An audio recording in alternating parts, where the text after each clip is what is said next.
চড়ক পুজো ও গাজন উৎসব। এই উৎসবের পিছনে পৌরাণিক কাহিনী, কথাসমূহ ও বিভিন্ন লৌকিক আচার-আচরণ জানতে হলে সম্পূর্ণভাবে এই ভিডিওটা দেখুন।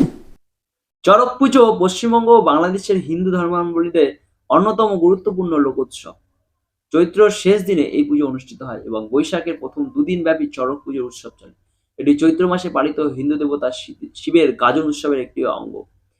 এই উৎসবকে কেন্দ্র করে বিভিন্ন স্থানে মেলা বসে যা চড়ক সংক্রান্তির মেলা নামে অভিহিত। এবার জানা যাক পৌরাণিক ইতিহাস। লিঙ্গ পুরাণ, বৃহধর্ম পুরাণ এবং ব্রহ্মবৈবর্ত পুরাণে চৈত্র মাসে শিব আরাধনা প্রসঙ্গে নৃত্য গীতাদি উৎসবে উল্লেখ থাকলেও চড়ক পুজোর উল্লেখ নেই। পূর্ণ পঞ্চদশ ষোড়শ শতাব্দীতে রচিত গোবিন্দনন্দের বর্ষক্রিয়া কৌমুদী ও রঘুনন্দনের তিথিতত্ত্বতেও এই পুজোর উল্লেখ পাওয়া যায় না। তবে পশুপত সম্প্রদায়ের মধ্যে প্রাচীনকালে এই উৎসব প্রচলিত ছিল। উচ্চস্তরের লোকেদের মধ্যে এই অনুষ্ঠানের প্রচলন খুব প্রাচীন নয়। জনশ্রুতি রয়েছে 1485 খ্রিস্টাব্দে সুন্দরানন্দ ঠাকুর নামের এক রাজা এই পুজো প্রথম শুরু করেন। কথিত আছে ওই দিনে শিব উপাসক বান রাজা দ্বারকাধীশ কৃষ্ণের সঙ্গে যুদ্ধে ক্ষতবিক্ষত হয়ে মহাদেবের প্রীতি উদ্বোধন করে অমরত্ব লাভের আকাঙ্ক্ষায় ভক্তিসূচক নৃত্য গীতাদি ও নিজ গাত্ররক্ত দ্বারা শিবকে তুষ্ট করে অভীষ্ট সিদ্ধ করেন। সেই স্মৃতিতে শৈব সম্প্রদায় ওই দিনে শিবপ্রীতির জন্য উৎসব করে থাকে। গাম্ভীর্য পুজো বা শিবের গাজন এই চড়ক পুজোরই রকম ফের। চড়ক পুজো চৈত্র সংক্রান্তিতে অর্থাৎ চৈত্র মাসের শেষ দিবসে পালিত হয়। এই পুজোয় বিশেষ অঙ্গের নাম নীল পুজো। পুজোর আগের দিন চড়ক গাছটিকে ধুয়ে মুছে পরিষ্কার করা হয়। এতে জলভরা একটি পাত্রে শিবের প্রতীক শিবলিঙ্গ বা সিঁদুর মথিত লম্বা কাঠের তক্তা, যেটাকে আমরা শিবের পাটা বলা রাখা হয়, যা পূজারীদের কাছে বুড়ো শিব নামে পরিচিত।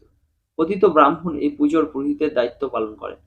পূজার বিশেষ বিশেষ অঙ্গ হলো কুমিরের পুজো, জ্বলন্ত অঙ্গারের উপর হাঁটা, কাটা ও ছুরির উপর লাফানো, বান ফোড়া, শিবের বিয়ে, অগ্নি নৃত্য, চড়ক গাছে দোলা এবং দানব বাড়ানো বা হাজরা পূজা করা। এইসব পূজার মূলে রয়েছে ভূতপ্রেত ও পুনর্জন্মবাদের ওপর বিশ্বাস।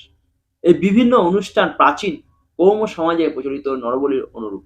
পুজোর উৎসবে বহু প্রকার দৈহিক যন্ত্রণা ধর্মের অঙ্গ বলে বিবেচিত হয়। চড়ক গাছে ভক্তা ও সন্ন্যাসীকে লোহার হুড়কা দিয়ে চাকার সঙ্গে বেঁধে দ্রুতবেগে ঘোরানো হয়। তার পিঠে, হাতে, পায়ে, জিহ্বায় এবং শরীরের নানা অঙ্গে বাণ শল্কাবৃত্ত করা হয়। কখনো কখনো জ্বলন্ত লোহার শলাকা তার গায়ে ফুঁড়ে দেওয়া হয়। 1863 খ্রিস্টাব্দে ব্রিটিশ সরকার আইন করে এই নিয়ম বন্ধ করলেও গ্রামের সাধারণ লোকের মধ্যে এখনো প্রচলিত রয়েছে। প্রথাসমূহ: পুজোর উদ্যোক্তা ভক্ত বা সন্ন্যাসীরা চড়ক পুজোর কয়েকদিন আগে থেকে কাঠের ব্রত ও সংযম পালন করেন। একজনকে সাজানো হয় হনুমানের মতো লম্বা লেজ দিয়ে। তার মাথায় থাকে উজ্জ্বল লাল রঙের ফুল। স্থান বিশেষে রামায়ণ কাহিনী হনুমানের গন্ধমার্দন পর্বত আনার দৃশ্য অভিনীত হয়। এতে বলে গিরি সন্ন্যাস। এরপর সন্ন্যাসীরা মহাসমারোহে আম গাছ থেকে একাধিক ফল সমেত একটি শাখা ভেঙে আনেন। এর নাম বাবার সন্ন্যাস। চড়ক পূজার আগের দিন নীলচন্দ্রিকায় পুজো হয়, যা মূলত নীল পূজা নামে পরিচিত।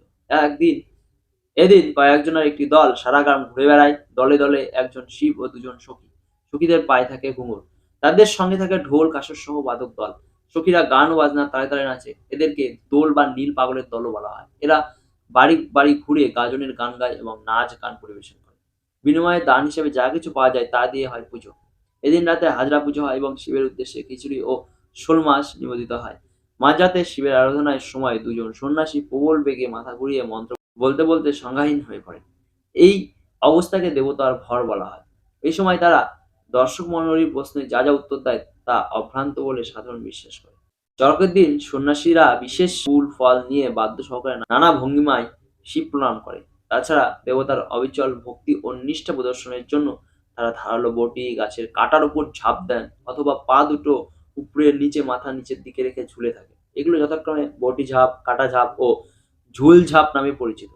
আরও আত্মনির্যাতনের জন্য 2.5 থেকে 4-5 ইঞ্চি লম্বা একটি লৌহ শলাকা সারাদিন জিভে বিদ্ধ করে রেখে সন্ধ্যার আগে পুকুরে গিয়ে সেটি খুলে ফেলে দেওয়া হয়। এর নাম বাণ সন্ন্যাস। পিঠের দিকে চামড়া ভেদ করে একটি সরু বেত প্রবেশ করিয়ে দেওয়াকে বলে বেত্র সন্ন্যাস। আর চড়ক গাছটি চড়কতলায় পতিত করে তার মাথায় কয়েকটি কাষ্ঠখণ্ড মধ্যস্থলে ছিদ্র করে স্থাপন করা হয়, যাতে চড়ক গাছকে কেন্দ্র করে কাষ্ঠখণ্ডটি শূন্যে বৃত্তাকারে ঘুরতে পারে। এরপর এর এক প্রান্তে ঝুলানো দড়িতে একজন সন্ন্যাসীর পিঠের চামড়া ভেদ করে শিরদাঁড়ায় বড়শির মতো বাঁকানো লোহার কাঁটা গেঁথে ঝুলে থাকে। কোমরে গামছা কাপড় বেঁধে ঝুলে থাকে, অপর প্রান্তে কাষ্ঠখণ্ডিতে চক্রাকারে চরকির মতো ঘোরানো হয়। এই প্রক্রিয়াটির নাম বর্ষি সন্ন্যাস। ভারতের মহারাষ্ট্রের বগার উৎসব, সিকিম ভুটানের চোরক ও শ্রীলঙ্কার টুমকুম, অন্ধ্রপ্রদেশ শিরিমণি উৎসব অথবা মেক্সিকোতে অনুষ্ঠিত প্রাচীন ড্যান্সা ডেলো ডোলারাস উৎসব বাংলার গাজন উৎসবের চড়ক পুজোর অনুরূপ। উক্ত উৎসব বা অনুষ্ঠানগুলিতেও পবিত্র গাছে ভক্ত বা অনুষ্ঠানকারীকে বেঁধে দ্রুতবেগে ঘোরানো হয়।